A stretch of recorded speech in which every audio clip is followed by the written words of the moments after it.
If you've ever watched a monitor screen flash red in a crisis, you know that feeling. Keeping the heart's rhythm stable is, well, it's a matter of life or death. It really is. A chaotic heart rhythm and arrhythmia isn't just about fainting. It's critically starving the brain and the body of blood. It's like the engine's running, but the transmission is just completely broken. Exactly. Okay, let's unpack this. Our mission today is a deep dive into the very high-stakes world of antiarrhythmic agents. We're going to cover the four major drug classes used to stabilize the heart. And, more importantly, we have to tackle the central paradox of these medications. The proarrhythmic risk. The proarrhythmic risk. They're used to fix deadly rhythms, but they can actually cause new, equally dangerous ones. That's why safety and monitoring they're everything. So to get there, we have to understand the foundation, right? We do. We have to grasp the heart's unique electrical system. The heart has its own internal pacemaker, and that's driven by something called automaticity. Which is just this stunning ability of its cells to spontaneously generate an electrical impulse. It is, and these drugs work entirely by manipulating that electricity, specifically by altering the heart cell's action potential. If that electrical timing is off, the muscle contraction is uncoordinated. And the whole system of blood flow, the hemodynamics, it just breaks down. Right, and that immediately lowers your cardiac output. So let's talk about that action potential. Think of it as a 5-stage electrical sequence. It's like a circuit that has to reset perfectly every single time. And it all comes down to three key players, three ions: sodium, calcium, and potassium. Okay, so phase 0, that's the big one. Sodium rushes in super fast.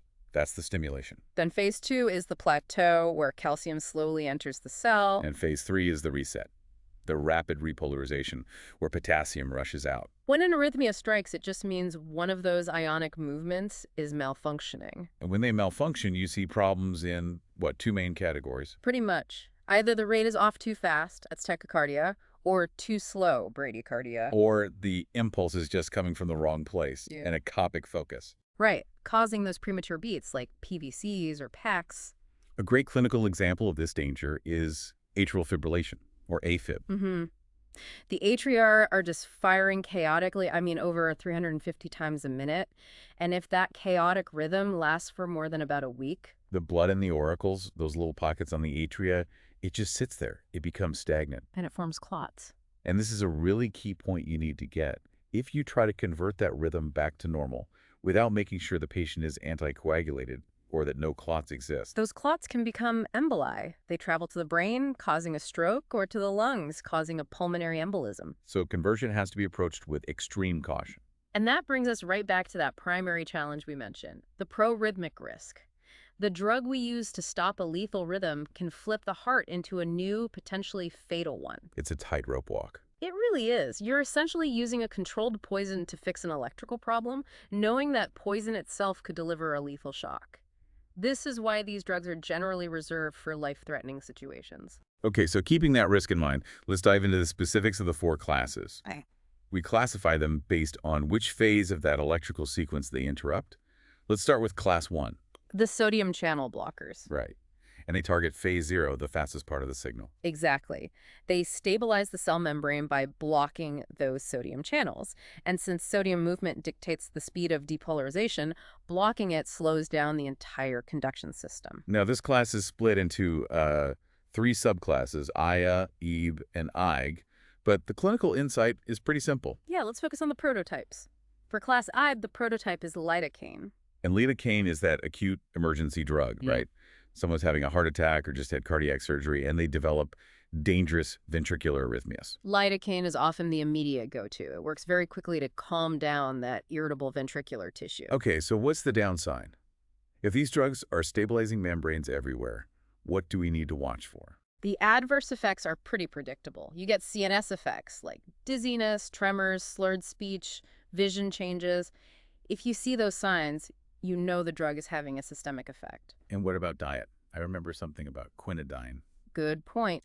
With class IA drugs like quinidine, its excretion is sensitive to urine pH. So patients need to avoid foods that make the urine alkaline, like citrus juices or milk products. Because that can increase quinidine toxicity. Precisely. And grapefruit juice, of course. Of course. Okay, let's move to class 2 and class 4 together.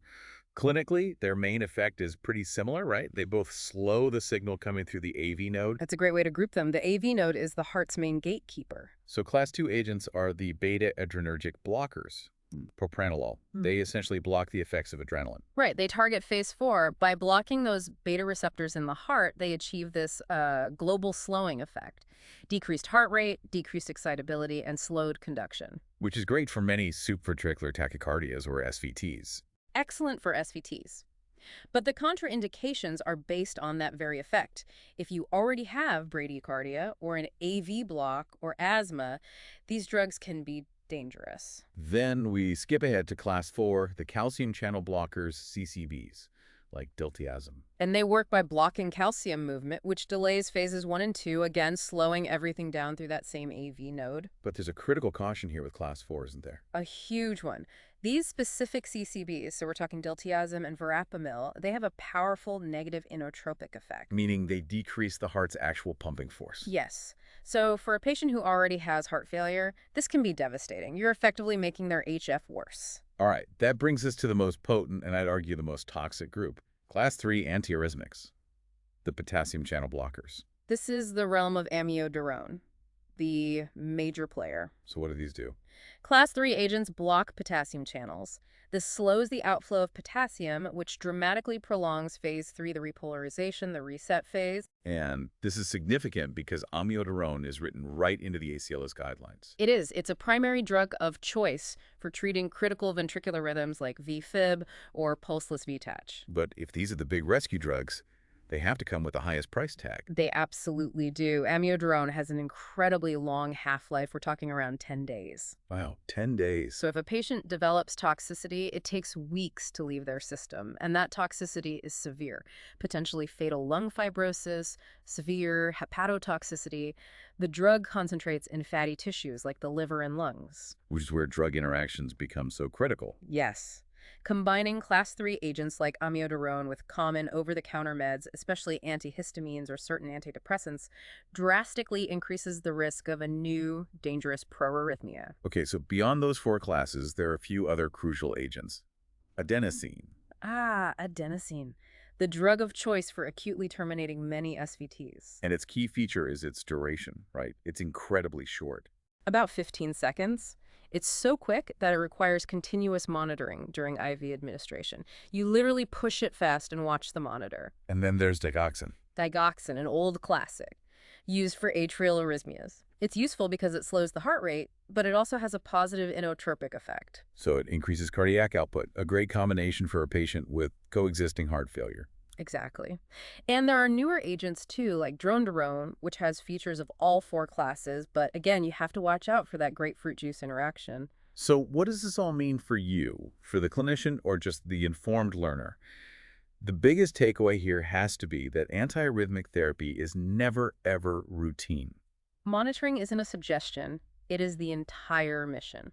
So what does that look like? It means you need an exhaustive baseline assessment before starting these drugs, a full ECG, a neuroassessment to check for those CNS effects we mentioned, like slurred speech or tremors. Mandatory checks of liver and renal function. But the most crucial assessment is serum electrolytes. Okay, so you mentioned electrolytes. Why are they so critical here? What's the connection? Because the entire action potential is driven by potassium and sodium movement. If a patient has low potassium, if they're hypokalemic, the cell membrane is already unstable. So the drug can suddenly become lethal. It can easily trigger a new ventricular arrhythmia. Maintaining perfect potassium and magnesium levels is paramount for safety. And what about across the lifespan? Older adults? They're inherently more susceptible to the adverse effects, especially hypotension and symptoms of CHF. So you always start them on a lower dose. Let's make this real. Let's use the RA critical thinking scenario from the text. Perfect example. So RA is a 63-year-old patient. He's stabilized on depolarization, a class 3 agent, for his chronic AFib. Okay. He gets a common cold, and without thinking, he takes an over-the-counter antihistamine. Soon after, he gets a severe headache and starts having frequent PVCs. He combined an interacting drug with his dophenylaide. He did. It drastically increased his serum levels of the drug. So a simple cold remedy turned into acute drug toxicity, which resulted in a dangerous ventricular arrhythmia. And that just underscores the mandatory teaching points for every single patient. Absolutely. They have to know. Never skip or double a dose. They must understand the warning signs. Chest pain, palpitations, numbness, and they absolutely need periodic follow-up and blood tests. So to recap the essential nuggets here, the four major classes interrupt specific stages of that action potential. Class on blocks sodium channels, that's phase 0. Class 2, the beta blockers, they depress that spontaneous signal in phase 4. Class 3 blocks potassium channels, prolonging the reset in phase 3. In class 4, the CCBs block calcium, slowing down phases 1 and 2, and the constant shadow hanging over all of them is that risk of being proarrhythmic. Which brings us back to our final thought for you to chew on. We just discussed amiodarone, a drug with confirmed severe, potentially fatal toxicities, lung fibrosis, hepatotoxicity, and a 10-day half-life. So the question is, why is this specific drug still listed as a standard first-line choice for the most dire cardiac emergency, ventricular fibrillation? Because in those moments, the immediate threat of sudden cardiac death outweighs all of those long-term toxic risks. You use the chemical that works, Yeah. even if that chemical is essentially a controlled, necessary poison. Exactly. Well, you now have a solid framework for navigating one of the most complex, high-risk, and absolutely critical drug categories in pharmacology.